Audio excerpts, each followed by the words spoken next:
பாபநாசம் செய்தியாளர் ஆர். தீனதயாளன். பாபநாசத்தில் மகா சிவராத்திரியை முன்னிட்டு ஸ்ரீ பாலைவன நாதர் ஆலயத்தில் நடைபெற்ற 11ஆம் ஆண்டு நாட்டியாஞ்சலி நிகழ்ச்சி. பிரபல இசைநாட்டிய கலைஞர்களின் பரதநாட்டிய நிகழ்ச்சிகள் நடைபெற்றது.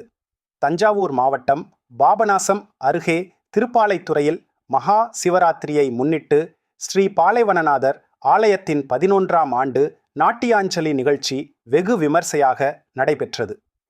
இந்த நிகழ்ச்சியில் மும்பை, டெல்லி, சென்னை, வேலூர், தஞ்சாவூர், திருச்சி உள்ளிட்ட பல்வேறு மாநில, மாவட்டங்களிலிருந்து இசைநாட்டிய கலைஞர்களின் திருமுறை இன்னிசை, பரதநாட்டியம் மற்றும் குச்சிப்புடி உள்ளிட்ட பல்வேறு நடன நிகழ்ச்சிகள் நடைபெற்றது. விழாவில் திரளான பக்தர்கள் கலந்து கொண்டு நாட்டிய அஞ்சலியை கண்டு ரசித்தனர். விழாவிற்கான ஏற்பாடுகளை திருப்பாலை இசைநாட்டிய விழா குழுவினர்கள் செய்திருந்தனர்.